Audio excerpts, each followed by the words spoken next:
길이요 생명이니 나를 믿는 자는 죽지 않고 영원히 살리라고 우리에게 영원한 생명을 약속하시며 특별히 소망이 없고 하나님의 심판을 가운데 저희들을 불러서 하나님의 자녀로 삼아주시고 저희들에게 하늘나라의 영원한 하늘나라를 소망을 삼고 또한 하늘나라를 기업으로 삼게 하시고 저희들을 하나님의 자녀로 삼아주신 은혜와 사랑을 감사합니다. 예수님께서 십자가에 못 박혀 죽으시고 잠자는 자들의 첫 열매가 되어주셔서 또한 저희들에게 부활의 소망을 또한 다시 오실 예수님을 바라보면서 소망 삼고 살아갈 수 있도록 우리들에게 은혜를 허락하여 주시고 하늘나라의 소망을 바라보며 살아갈 수 있도록 저희들을 자녀로 삼아주신 은혜와 사랑을 감사합니다.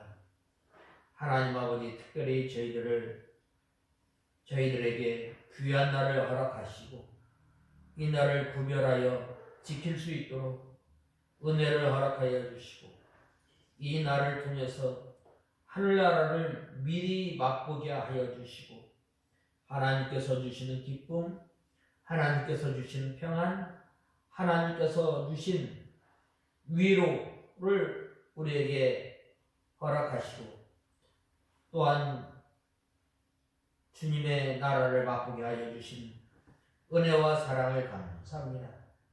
저희들이 주님께서 베풀어 주신 이 은혜와 이 사랑을 가운데 살아야 할 저희들이 우리의 옳은 수견대로 살았던 지난 일주일을 돌이켜볼 때에 하나님 아버지 불쌍히 여겨 주시옵소서.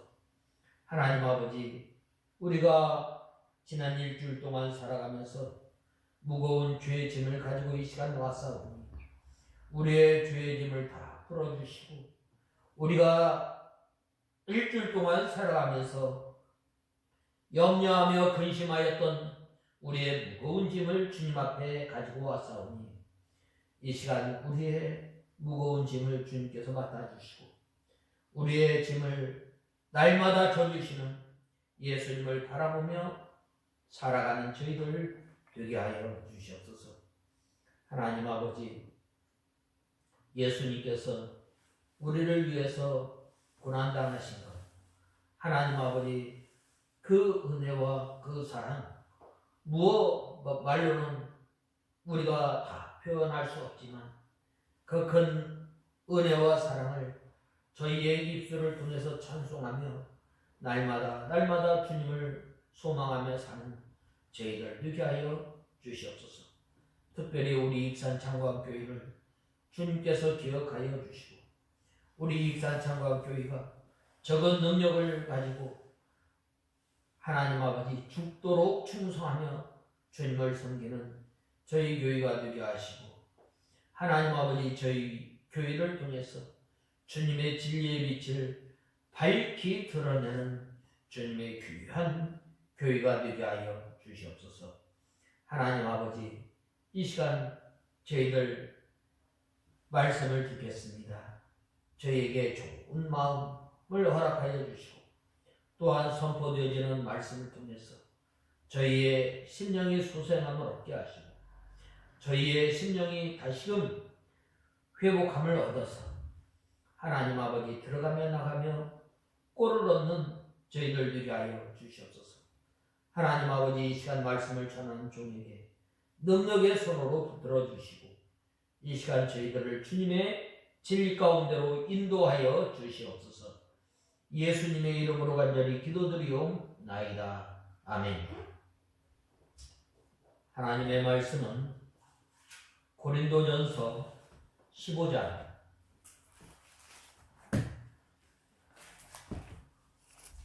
1절에서 11절까지 공독해 올리겠습니다.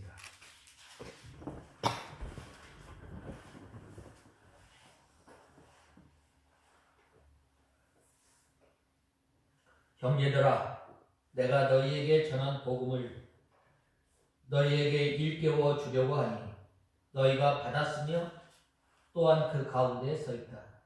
만일 너희가 내가 전한 그 말씀을 굳게 붙잡고 헛되이 믿지 않으면 그 복음으로 말미암아 너희도 구원을 받을 것이다.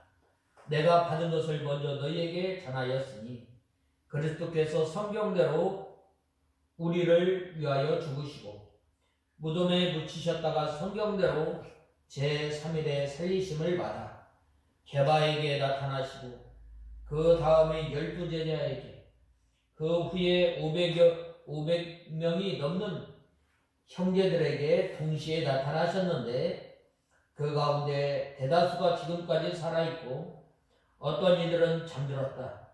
그 후에 야고보에게 나타나셨고 그 다음에 모든 사도들에게와 맨 나중에 만삭되지 못하여 난 자와 같은 내게도 나타나셨다. 나는 사도들 가운데 가장 작은 자이다. 내가 하나님의 교회를 박해하였으므로 나는 사도라 불릴 자격이 없다. 그러나 내가 지금의 나 된 것은 하나님의 은혜로 된 것이다. 내게 주신 그분의 은혜가 헛되지 않아 내가 모든 사도보다 더 많이 수고하였으나 이것은 내가 한 것이 아니고 오직 나와 함께 하신 하나님의 은혜로 한 것이다. 그러므로 나나 그들이나 할 것 없이 우리는 이렇게 전파하고 있으며 너희도 이렇게 믿었다. 아멘. 오늘 이 본말씀 15장은 이 부활장입니다. 왜 사도 바울이 이 15장 1절에서 58절에 이르는 긴 이 지면을 할애해서 이 부활에 대해서 설명하고 있는가? 이 고린도 교회는 당시에 많은 문제점이 있었습니다. 그것은 바로 은사로 인해서 분파, 또 이 공적인 예배, 또 이 우상 제물의 식사, 이러한 여러 가지 문제를 다루고 있는데 이 제15장은 마지막으로 부활에 관한 문제를 다루고 있습니다. 지금까지 이 사도 바울이 본론 후반부에서 다룬 문제들은 고린도 교회의 직접적인 질문에 의한 것으로 논의의 이 초점도 실제 문제들인 반면 이제 제15장에서는 마지막으로 다루는 이 부활은 교리적인 문제입니다. 이 기독교에 있어서 이 부활에 이 교리가 빠졌다. 참 심각한 것입니다. 그리고 제15장 초두에 이 무엇에 대하여 라는 이 형식 없는 것으로 보아 고린도 교회의 직접적인 질문에 대한 답변으로 보기도 어렵습니다. 그럼에도 불구하고 사도 바울이 이 문제를 본론 후반부에서 포함시켜 다루는 것은 이 본서를 기록할 당시 고린도 교회 성도들 가운데 일부 성도들이 부활에 대해서 회의적인 태도를 가지고 있었던 것입니다. 그래서 어떤 사람들은 이미 부활은 지나갔다. 그리고 또한 어떤 사람들은 이 거짓 선생의 이 영향을 받아서 이 부활을 믿지 않았던 것입니다. 특별히 이때 당시에 이 고린도 교회에 이 지배하였던 그 사상은 바로 이 헬라 철학에 의해서 헬라 철학의 이 영향으로 인해서 이 예수 그리스도의 부활을 믿지 않았던 것입니다. 특별히 이 헬라 철학은 이 둘로 나눴습니다. 그래서 영은 거룩하고 영은 존귀하지만 이 우리 사람의 육신은 아주 그렇게 귀하게 보지 않았습니다. 그래서 이 헬라 철학의 영향은 모든 악의 근원은 이 물질이나 사람의 몸에서 왔다라고 그렇게 믿고 있었던 것입니다. 따라서 이 헬라 철학, 헬라 사상의 체계에 익숙한 이들에게 이 영혼의 불면은 매력적이었지만 몸의 부활은 그다지 소망의 대상이 되지 못하였습니다. 이처럼 몸의 부활에 대해 회의적인 태도를 취하는 자들의 입장은 다음과 같은 이 두 가지를 대변할 수 있는데, 방금 말씀드렸던 것처럼 죽은 자, 이 죽은 자의 부활이 있을 수 있는가 하는 것이며, 두 번째는 부활이 있다면 어떤 방식으로 어떤 몸으로 부활할 것인가. 그 다음에는 이 중 첫 번째로는 이 부활의 사실 자체에 대한 의문이에요. 그 다음에는 부활의 몸의 성질에 대한 의문입니다. 여기에 대해서는 바로 이 15장 후반절에 보면 말씀하지 않았습니다. 몸이 변하는 거예요. 우리가 사는 이 육체, 한계가 있어요. 공간의 한계, 시간의 한계, 또한 환경의 여러 가지 제약을 받는데, 바로 이 예수님께서 이 거룩한 이 부활체로 이 부활하셨던 것처럼 바로 우리도 그렇게 되어서 장차 우리가 이제 부활하게 되면은 예수님께서 공간을 가리지 않고 이동하였던 것처럼 우리도 그러한 신령한 부활체로 이 부활할 것을 말씀하고 있습니다. 그래서 이 고린도 교회 성도들에게 부활 신앙의 기초에서 그에 부합하는 삶을 살 것을 간절히 권면하고 있습니다. 우리가 이 1절에서부터 58절까지 이 내용을 간략하게 살펴보면은, 먼저 1절에서 11절에 보면 기독교 복음의 핵심인 그리스도의 부활의 역사적 확실성을 제시하고 있습니다. 그것은 바로 성경에서 예언된 대로 예수님께서 예언대로 탄생하시고, 또한 예언대로 죽으시고, 예언대로 장사되시고, 예언대로 부활하시고, 이 부활하신 그 예수님께서는 바로 모든 사람들에게 나타나셨다는 거예요.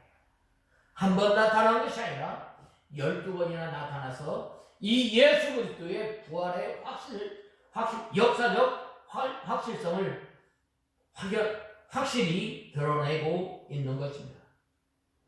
그러므로 예수님의 부활은 베드로와 또한 막달라 마리아와 함께 갔던 그 여인들과 또 12제자, 주의 형제 야고보 500명이 넘는 형제들에게, 또한 이 만삭되지 못한, 전에는 교회를 회방하고 핍박했던 사도 바울에게까지 나타났던 것입니다. 이것이 바로 이 사도 바울은 하나님의 은혜라고 표현하고 있습니다. 즉 증인들에 의해 입증하는 확고한 역사적 사실입니다. 이 부활을 어떤 사람들은 이 신화로 이렇게 치부하는 사람들이 있습니다. 우리는 이 예수님의 부활, 바로 역사적 사실로 우리는 알고 믿어야 합니다. 사도 바울을 비롯한 사도들이 전파한 기독교 복음의 핵심은 바로 이러한 역사적 사실로서의 예수 그리스도의 부활인 것입니다. 이어서 12절에서 28절에 이 두 문단은 예수 그리스도의 부활의 의의에 대한 내용으로 예수 그리스도의 부활이 곧 신앙의 근거가 되는, 우리 신앙의 뿌리가 무엇인가? 바로 예수님의 부활이에요. 예수님의 대속적 죽음과 예수님의 부활이 없다면 우리는 헛것이. 그러므로 예수님의 부활을 부정하는 것은 이 역사적 사실로서 전파된 복음의 핵심을 뒤엎는 것으로, 만약 이 부활이 부정된다면 전도, 괴로부터 구원, 장래의 소망 등 성도들의 신앙과 관련한 모든 기본 원리들이 허무하게 됩니다. 아무것도 아닌 거예요. 가장 불쌍한 자로다라고 사도 바울은 증거하고 있습니다. 그러나 기독교 신앙은 공허하지 않습니다. 왜냐하면 기독교 신앙은 예수 그리스도의 부활의 첫 열매가 되기 때문에. 그렇기 때문에 이 기독교 신앙이 곤고히 서 나가는 거예요. 우리는 이 신앙의 근거에서 믿음 생활하는 거예요. 첫 열매가 되신 것은 곧 장래의 성도들의 부활에 대한 보증이 되는 거예요. 사과나무에 사과 열매가 처음 열매에 맺혔을 때 그 다음에 맺히는 열매도 이 사과 열매가 되는 거죠. 예수님께서 육체적 부활을 하셨으므로 우리도 이 육체적 부활을 하실 것을 믿어야 하는 것입니다. 이처럼 이 그리스도의 부활에 따른 성도들의 부활이 있음을 논증함으로 죽은 자의 부활이 있을 수 있는가 하는 첫 번째 의문에 대한 사도 바울은 이제 29절에서 34절에서 말씀하고 있습니다. 그것은 부활의 신앙이 성도의 삶과 실제적인 관계가 있음을 제시하고 있는 것입니다. 그 다음에는 39절에서 49절을 보면 부활이 있다면 과연 어떻게 될 것인가? 어떤 몸으로 부활할 수 있는가? 두 번째 의문입니다. 그것은 바로 사도 바울은 이에 대해서 이 식물이나 여러 가지 종류를 통해서 설명하고 있습니다. 그 다음에 50절에서 58절은 최후 부활의 승리를 노래하며 성도들이 부활신앙에 근거한 삶을 살 것에 대한 권면의 내용입니다. 그러므로 우리가 이 부활신앙을 가진 우리는 어떠한 믿음 생활을 해야 할 것인가? 흔들리지 말고 견고히 우리가 이 부활의 신앙을 붙들고 믿음 생활하는 저와 여러분이 되어야 합니다. 58절에 보면 그러므로 내 사랑하는 형제들아 견고하며 흔들리지 말며 항상 주의 일에 더욱 힘쓰는 자들이 되라. 이는 너희 수고가 주 안에서 헛되지 않은 줄 알미라 라고 말씀하고 있습니다. 이 부활신앙의 근거한 성도, 우리는 어떻게 믿음 생활해야 할 것인가? 그래서 저는 오늘 본 말씀 3절 4절을 통해서 성경대로 장사되시고 성경대로 그리스도께서 다시 살아나사라는 말씀을 통해서 오늘 하나님의 말씀을 상고하고자 합니다. 먼저 첫 번째로는 내가 너희에게 전한 복음을 너희에게 알게 하노니 이는 너희가 받은 것이요 또 너희 가운데 선 것이라 라고 말씀하고 있습니다. 먼저 여기에서 보면 너희에게 전한 복음, 너희에게 전한 복음이 어떤 복음인가? 예수 그리스도의 계속적 죽음과 예수 그리스도의 부활입니다. 고린도 교회에 당시에 일어났던 이 다른 복음을 전한 것이 아니라 바로 다른 이름 이외에 바로 구원받을 만한 이름을 주신 일이 없도다. 바로 이 사도 바울이 전한 그 복음은 무엇인가? 바로 예수님께서 말씀하셨던 것처럼 내가 곧 길이요 진리요 생명이니 나로 말미암지 않고는 아버지께로 올 자가 없다라고 하였습니다. 이 복음 예수 그리스도인데 바로 구원 얻는 길, 영원한 생명, 하나님을 아는 진리, 바로 이 예수님을 바로 사도 바울이 전하였던 것입니다. 특별히 이 복음은 복된 소식인데 이 복된 소식은 무엇인가? 바로 죄와 허물로 인하여 죽었던 우리를 살리신 그 말씀이 바로 이 복된 소식이에요. 전에는 내가 소망이 없고 이방인이었지만 이제는 내가 하나님의 백성이 되고 하나님의 권속이 되고 이방인과 유대인이 하나가 되어지고 또한 하나님의 은혜의 보좌 앞에 담대히 나갈 수 있는 것, 이것이 바로 복음이에요. 전에는 내가 죄로 말미암아 하나님 앞에 나갈 수 없지만 이제는 예수 그리스도의 보배로운 피를 의지해서 나가는 것, 이것이 바로 복음이에요. 이 복음이 십자가와 부활인데 한마디로 말하면 예수 그리스도입니다. 이 고린도 교회 성도들이 이미 이 복음을 받았습니다. 이 복음을 받고 그 가운데 서 있었던 것입니다.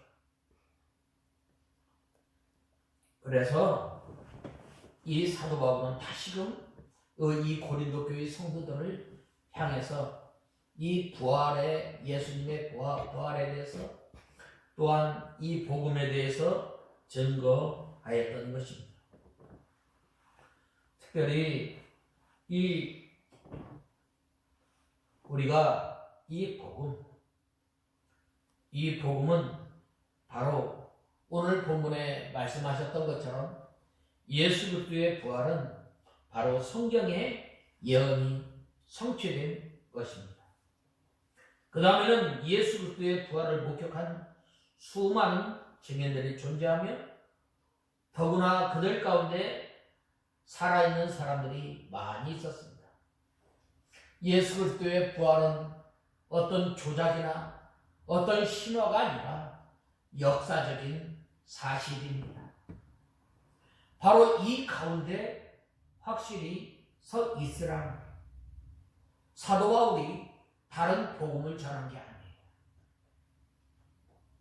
오직 예수 그리스도만이 구원자요, 오직 예수 그리스도만이 하나님과 우리 사이에 가로막혔던 담을 헐으셨던 이 희생 제물이 되어주신 이 예수님에 대해서 증거하였던 것입니다.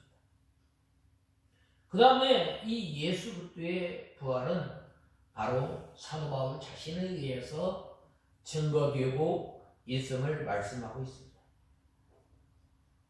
그래서 이 가운데 우리가 믿음 생활의 가장 뿌리가 되는 것 무엇인가?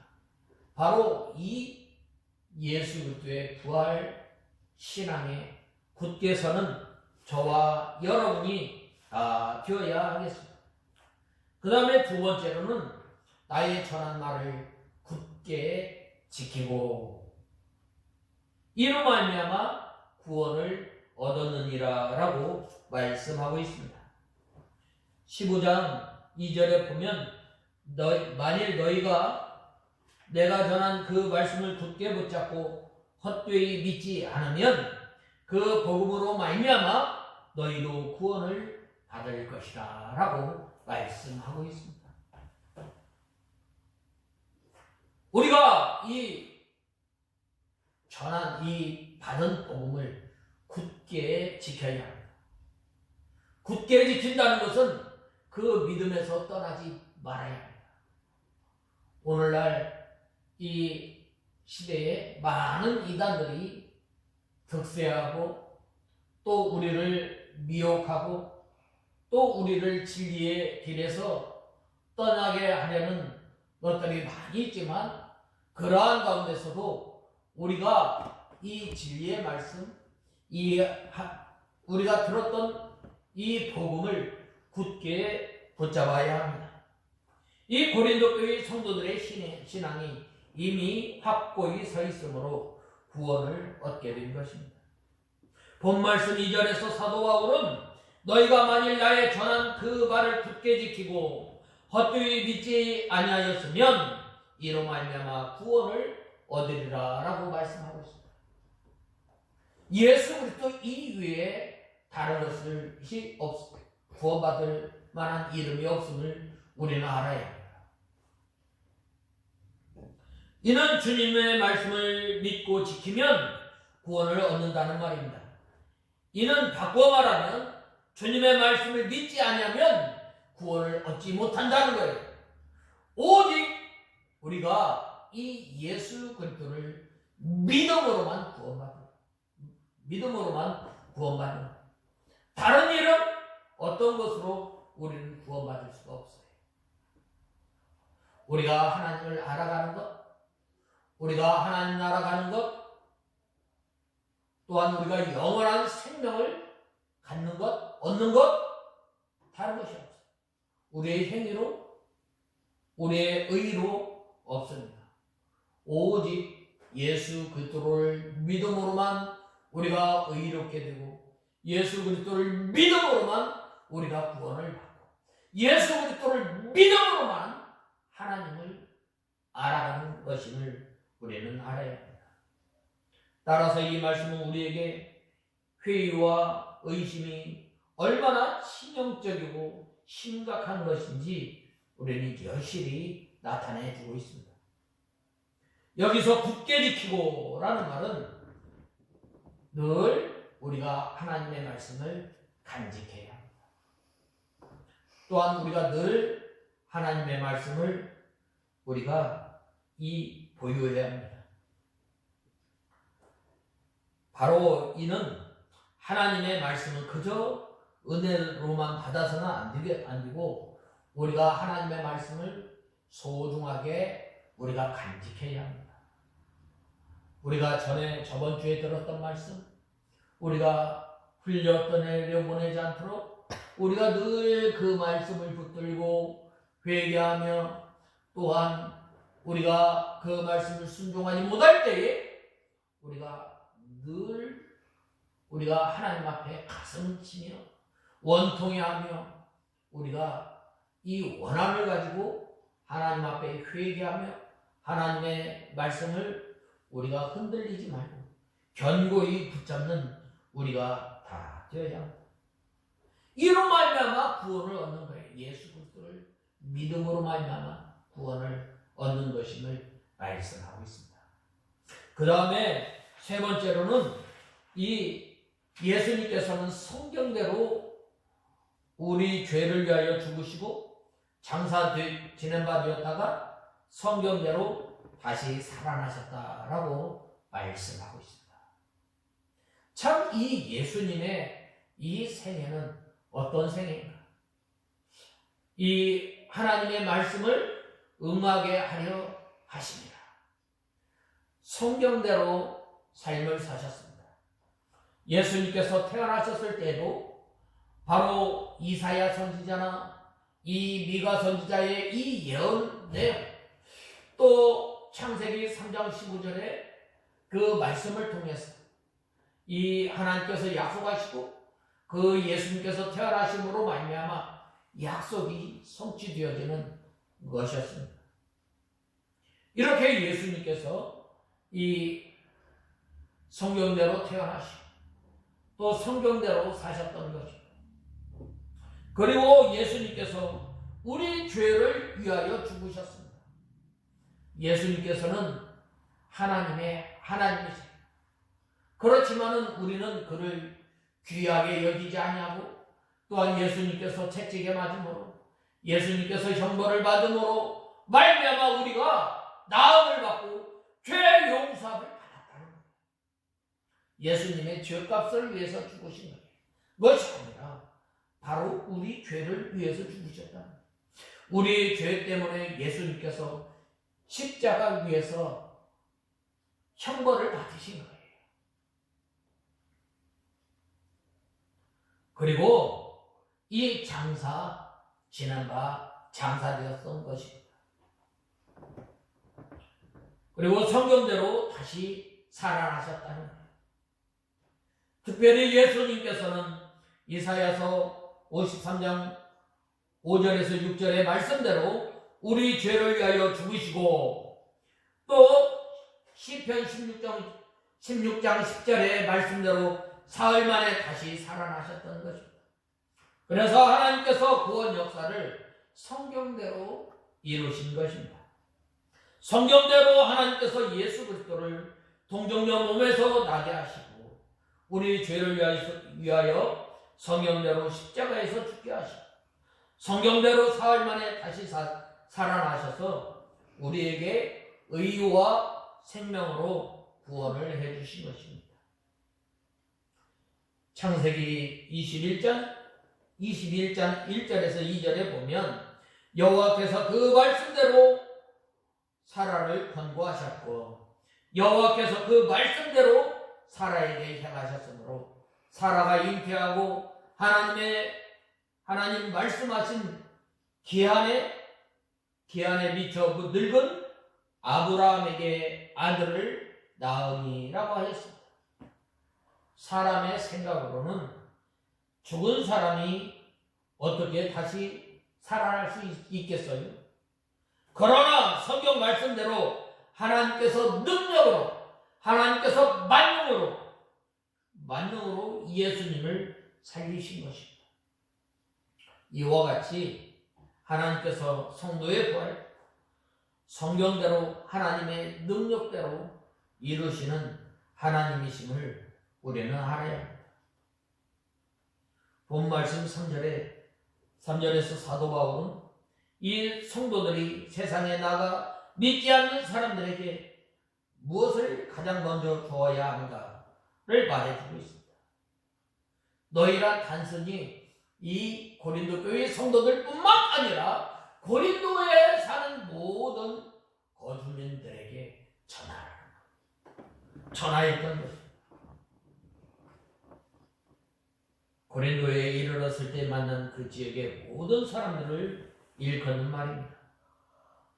따라서 본절은 사도 바울이 이 고린도 교회에 처음 선교하러 갔을 때에 그가 무엇을 고린도 사람들에게 전해주었는가를 말하고 있습니다. 무엇을 전해줬어요? 다른 말 전해준 거예요. 아니, 예수 그리스도의 부활을 전해준 것입니다.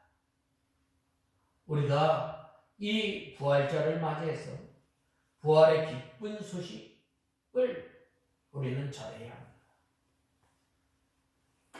그런데 어떻게 해요? 우리가 잘 전하지 못할 때 있잖아요. 그러나 어느 때 전에 흔들리지 말고 견고히 붙들고 나갈 때 담대하게 전합니다.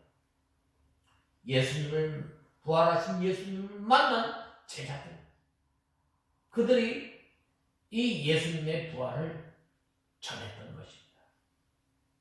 예수님의 부활이 확실히 믿어졌기 때문에 바로 전했던 거예요.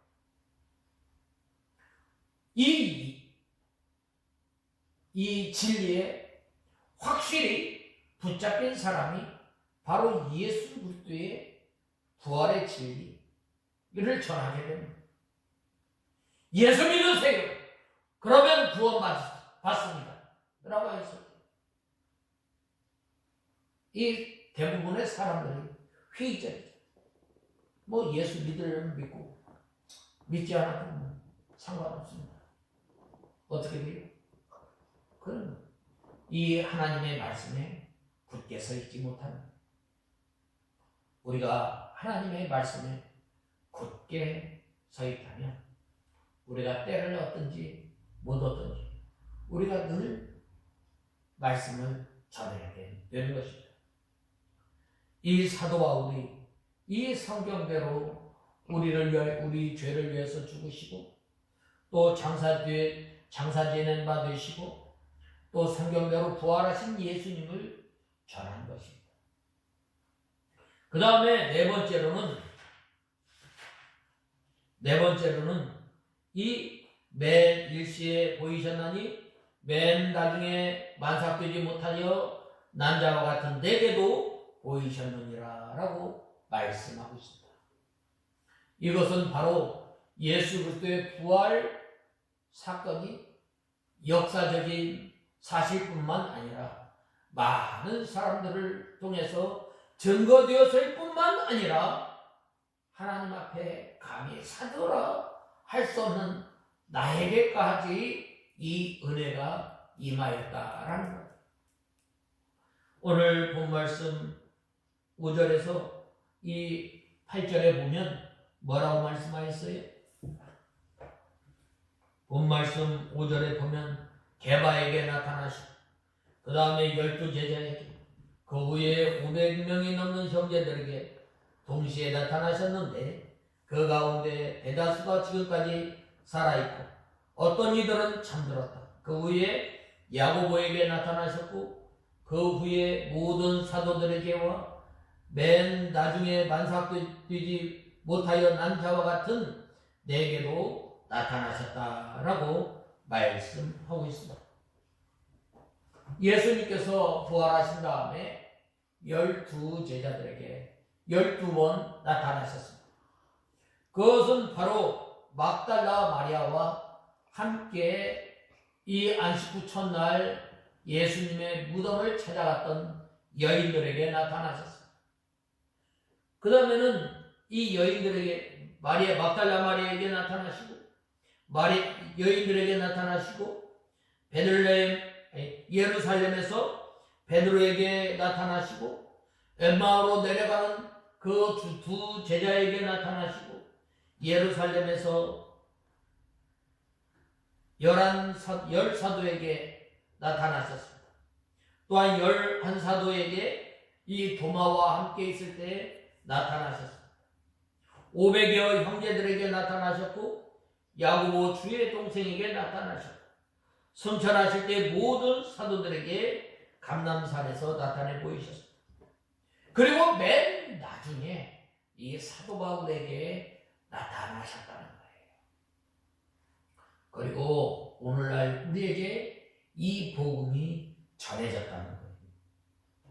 이 사도 바울에게 어느 때 부활하신 예수님께서 나타나셨어요?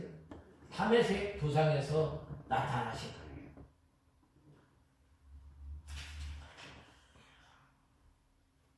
특별히 여기에 보면은 이 예수님의 부활을 목격한 많은 사람들이 있었으며 잠들었다고 말씀하고 있는데 잠들었다는 것은 성도의 죽음을 말하는 것입니다.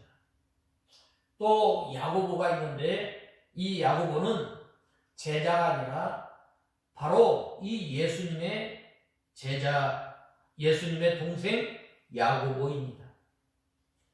야고보는 예수님께서 살아계실 때는 믿지 않았지만 부활하신 예수님을 만난 후에 믿고 예루살렘 교회의 감독이 되어 이 초대교회의 기둥과 같은 이 인물입니다. 그를 귀하게 사용하기 위해서 부활하신 예수님께서 나타나신 것 같습니다. 그 후에도 사도 바울이 감옥에 있을 때 나타나셨고 사도 요한에게 나타나서 이 계시를 주셨던 것입니다. 이렇게 예수님께서 여러 사람들에게 나타나셨을 뿐만 아니라 만삭되지 못하여 난자와 같은 부족한 나에게도 나타나셨다라고 말씀하고 있습니다. 여기서 이 만삭되지 못하여 라는 말은 10달을 다 채우지 못하였다는 거예요. 이 사도 바울 자신을 가만히 돌아볼 때에 전에 자신은 어떤 사람이었어요? 교회를 핍박하는 사람이었어요. 폭행자였어요. 복음을 전하는 데 있어서 방해하는 사람이었어요. 그것이 하나님을 위하는 것이었고 하나님을 사랑하는 그 마음에서 나타났던 거예요. 그런데 이 다메섹으로 도망가는 이 믿음의 성도들을 이 핍박하기 위해서 사도 바울이 그들을 잡으러 가려고 하였을 때에 이 다메섹 도상에서 부활하신 예수님께서 나타나신 것입니다. 사도 바울이 이렇게 이 부족한 사람에게 전에는 나는 주님을 핍박하였고 회방하였던 사람에게 이 부활하신 이 예수님께서 나타나셨던 것입니다. 이렇게 이처럼 겸손하게 자신을 낮추는 자리에 있으므로 하나님의 능력이 함께 하였던 것입니다. 우리가 이 복음을 받고 이 알아가면 알아갈수록 깨달으면 깨달을수록 우리가 이 점점 낮아지는 저와 여러분이 되어야 합니다. 하나님의 말씀을 많이 알면 알수록 우리가 교만하고 다른 사람을 무시하는 것이 아니라 우리가 이 하나님의 말씀을 잘 배우고 또한 잘 깨달아서 늘 주님 앞에 나는 이 사도 바울과 같이 만삭되지 못한 사람이다. 사도 가운데 가장 작은 사람이다. 성도 가운데 가장 작은 사람이다. 라고 늘 우리 자신은 부인하며 또한 부활하신 예수님을 날아가는 저와 여러분이 다 되어야 합니다. 그 다음에는 이 하나님의 부활하신 예수님께서 이 나타나실 때 감당치 못할 은혜를 허락하셨다는 거예요. 오늘 구절 말씀에 보면 사도 중에 지극히 작은 자 내가 하나님의 교회를 핍박하였으므로 사도라 칭함받기에 감당치 못할 자로라 라고 말씀하셨습니다. 하나님의 은혜로 말미암아 하나님의 자녀가 된 것 얼마나 큰 은혜예요. 마땅히 하나님의 심판을 받아 멸망 가운데 있는 우리를 하나님께서 구원하여 주시고 또한 우리를 성도 삼아 주신 것 감사합니다. 우리에게 귀한 직분을 허락해 주신 거예요. 사도 바울이 다른 사도들보다 더 많이 수고하였지만 사도 중에 지극히 작은 자라고 하였습니다. 왜 그런가? 전에 자기가 향하여 하나님의 진리의 말씀을 깨달으면 깨달을수록 우리는 늘 자기 죄를 발견하는 저와 여러분이 돼요. 그래야 할 때 하나님 앞에 겸손히 낮아지게 됩니다. 이 베드로가 새벽잠을 때마다 일설에 의하면 늘 회개하며 하나님 앞에 울면서 기도했다고 하지 않았어요. 위대한 신앙의 선진들은 늘 자기가 전에 행하였던 그 죄를 붙들고 회개하였다. 그 전에 지었던 그 죄를 생각하며 늘 낮아지며 하나님을 의지하였던 것을 보게 됩니다. 과거에 하나님의 교회를 핍박하였으므로 사도라 칭함을 감당치 못할 자로라 라고 하였습니다. 교회는 예수 그리스도의 몸이기 때문에 교회를 핍박하는 죄는 하나님 앞에 아주 큰 죄입니다. 하나님의 구원운동을 방해하는 것은 예수님을 찌르고 또 예수님의 몸에 상처를 준 죄가 됩니다. 그 죄가 예수님께서 다시금 재림하실 때에 다 나타난다고 말씀하고 있습니다.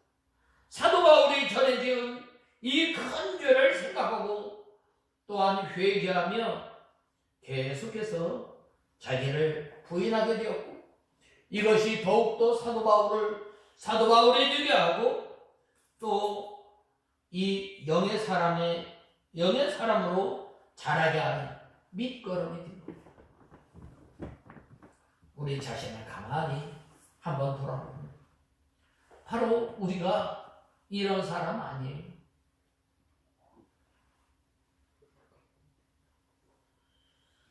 이것이 사도 바울이 자신을 모든 성도 중에 작은 자보다 더 작은 자라고 하였던 것입니다. 사도 바울이 모든 성도들 가운데 지극히 낮은 자리에서 다른 사람의 발을 씻어주는 종로로 하였으므로 하나님의 능력이 함께하였고 하나님께서 귀히 쓰셨다는 거예요. 발 씻었다. 늘 자기가 이 예수 그리스도의 보배로운 이 보혈의 피를 통해서 예수 그리스도가 아니면 나는 하나님 앞에 설 수 없는 죄인임을 늘 깨닫고 회개하며 또한 예수 그리스도의 구속의 진리를 다른 사람에게 전하였다. 그래서 그는 고백하기를 나는 모든 사람의 죄에 대해서 모든 사람의 피에 대해서 깨끗하다라고 고백하였던 거예요.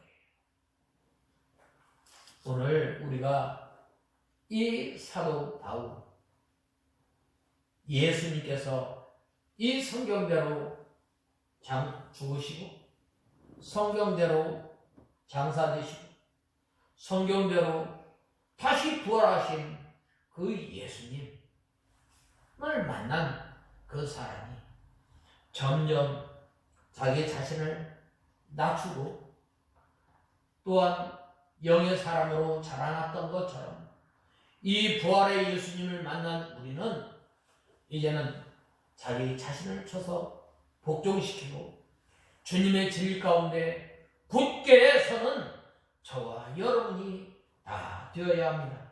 58절 제가 읽고 마치겠습니다. 그러므로 나의 사랑하는 형제들아 견고하며 흔들리지 말고 항상 주님의 일에 열심을 다하여라. 이는 너희의 수고가 주님 앞에서 헛되지 않는다는 것을 알기 때문이다. 우리가 이 말씀을 붙들고 이제 부활절을 맞이하며 부활신앙을 갖는 우리가 다 되어야 하겠습니다. 다 같이 기도하겠습니다. 하나님 아버지 주님의 은혜와 사랑을 감사합니다. 사도 바울이 이 고린도 교회 성도들을 향해서 이 부활의 소망을 부활의 복음을 전하였던 것처럼 저희들이 먼저 부활의 신앙에 굳게 서도 흔들리지 말고 저희들이 믿는 일을 할 때 우리의 수고가 헛되지 않는다고 했던 것처럼 하나님 아버지 저희들이 이 부활의 신앙에 굳게 서서 이제는 저희들이 겸비하여 낮아지고 또한 우리의 죄로 인해서 더욱더 하나님의 온전한 사랑으로 자라나는 저희들이 되게 하여 주시옵소서. 예수님의 이름으로 간절히 기도드리옵나이다. 아멘.